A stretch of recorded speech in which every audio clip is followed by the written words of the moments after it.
gitu. Jadi selama 9 tahun yang aku pahami adalah kita harus komitmen di awal dulu nih.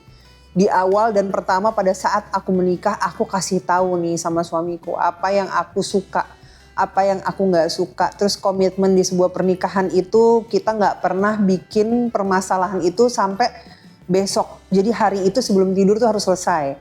Itu penting banget. Hai, oke Zoners, aku Fairuz Arafik. Di sini aku bersama keluarga suami adalah Hama. Gimana kabarnya? Baik, alhamdulillah sehat, alhamdulillah. Aku memang udah insya Allah bulan ini 9 tahun sama suami. Dan yang aku lihat adalah film ini banyak mengajarkan banyak hal gitu. Salah satunya aku banyak belajar dari film ini. Oh ternyata gue harus begini, oh ternyata gue harus begitu, oh ternyata gue harus begini. Bagaimana sikap kita ke ipar, bagaimana sikap kita ke suami, bagaimana cara kita bersikap gitu. Begitu juga point of view dari sahabat gitu, bagaimana kita harus bersikap agar kita bisa tahu bahwa sahabat kita tuh berhak untuk bahagia gitu.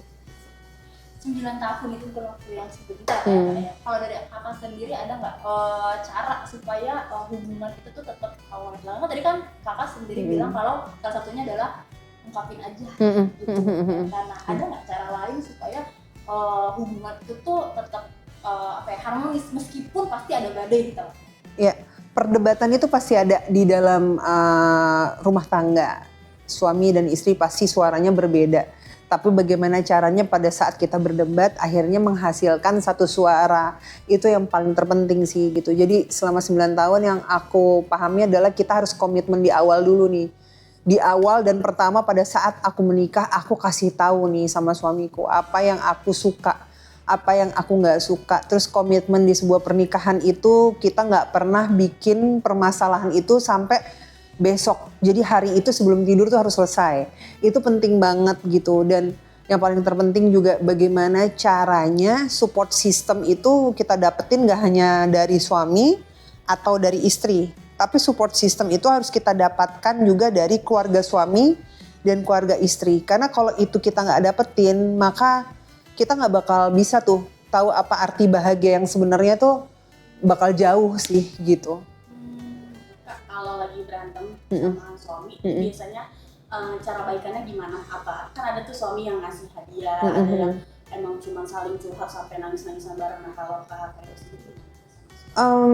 Kalau aku sih mungkin pentingnya ilmu agama ya gitu. Kita harus cari ilmu, belajar dan belajar lagi supaya kita tahu nih kira-kira posisi kita sebagai istri harus seperti apa, posisi suami itu sebagai suami harus seperti apa. Karena di sini kan sebenarnya kalau dari pandangan Islam tidak harus ada yang dominan, tapi tahu posisi masing-masing.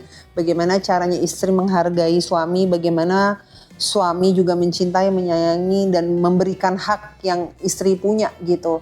Jadi kalau seandainya pas lagi berantem tuh, kalau misalkan nih contohnya suami yang lagi marah-marah, istri harus diam, jangan ikutan ngomong lagi. Karena kalau ibaratnya api gitu, makin dikipas-kipasin lagi kan makin kenceng ya gitu apinya gitu, nggak bakal reda gitu. Dan pada saat istri yang lagi ngoceh-ngoceh ya suaminya yang harus diam. Jadi jangan satu sama lain tuh pengennya menang gitu. Karena sebenarnya kalau menurut aku di dalam sebuah rumah tangga itu bukan mencari siapa yang menang, tapi mencari jalan keluarnya agar rumah tangganya baik-baik aja gitu. Aku sebagai Sisi, sahabat Intan itu adalah peran utama di keluarga suami adalah Hama, yang jadi Intan itu Rehanun, dan ada juga Omar Daniel di sini yang jadi suaminya Rehanun gitu, dan aku tuh sahabatnya. Kakak sebagai sahabatnya Kak Intan yang mana Kak Intan itu udah yang mengalami. Kalau misalnya dari sisi kakak sendiri, bagaimana kalau misalnya punya sahabat seperti Kak Intan? Pastinya gregetan ya gitu, bawaannya pengen membasmi hama-hama tersebut di dalam rumah ya. Maaf loh ya, biasanya gimana, pasti gregetan sih. Kayaknya hampir semua sahabat ya pasti akan berposisi sebagai aku gitu. Dan dimana kan pastinya pengen ngelihat sahabatnya itu happy, bahagia, tenang hidupnya gitu. Tapi kalau dari pandangan kakak sendiri terkait film ini kan emang benar-benar film bikin greget ya. Sebelumnya juga ada seriesnya. Betul. Kalau dari pandangan kakak sendiri seperti apa? Ya, dari seriesnya aja kita bisa lihat udah 200 juta orang ya yang nonton, dan ya short movie ya dari kok series sih, jadi ngikutin mbaknya dong. Dari short movie-nya aja kita udah lihat ada 200 juta viewers yang nonton ini, dan sebegitu menariknya kisahnya karena menurut aku tuh sangat relate dengan kehidupan yang ada sekarang ini. Salah satu contohnya itu aku itu ngepost posternya Keluarga Suami Adalah Hama, dan lalu ternyata yang komen itu ratusan orang, dan itu dia merasa bahwa judul ini benar-benar mewakili mereka. Nah, tapi sebenarnya kalau menurut aku memang harus nonton secara full di film ini, karena film ini tuh tidak hanya bisa ditonton perempuan aja, tapi atau hanya seorang istri yang nonton atau hanya seorang menantu yang nonton, enggak. Film ini tuh bisa ditonton sama ipar, menantu, mertua, suami, semuanya bisa nonton. Bahkan yang belum menikah pun bisa nonton film ini. Kenapa? Karena film ini tuh ada banyak hal yang bisa kita ambil gitu. Bisa dibilang tuh kayak hal-hal baik tuh ada di film ini.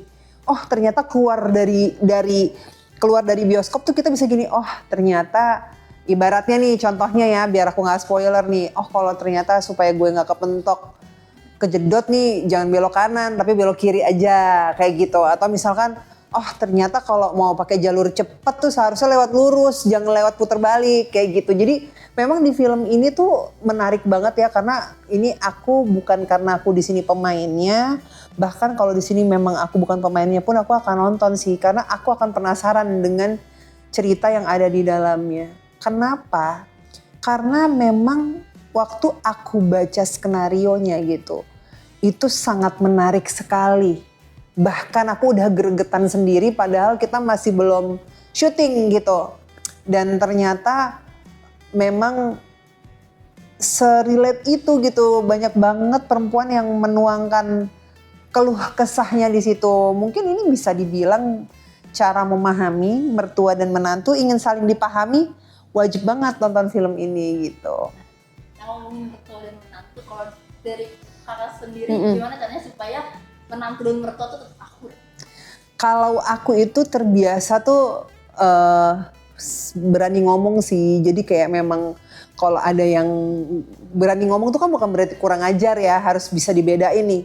Berani ngomong tuh ya kita jangan sampai nutupin apa yang memang sebenarnya mau kita keluarin gitu. Jadi kayak memang misalkan ada sesuatu hal keluh kesah yang memang nggak sepaham ya harus dikeluarin gitu. Nah itu yang biasa aku lakuin sih. Jadi kayak misalkan contohnya nggak suka ke gunung nih, naik-naik manjat-manjat, terus mau diajak ke gunung manjat-manjat nih sama mertua, ya kalau aku nggak suka aku akan bilang aduh kayaknya aku nggak bisa deh kalau ke gunung, misalkan takut ketinggian atau apa tuh harus ngomong.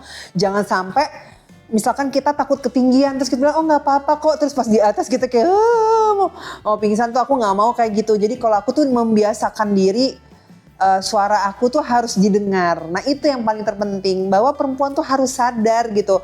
Dari film ini tuh kita bisa belajar bahwa suara kita tuh harus didengar gitu.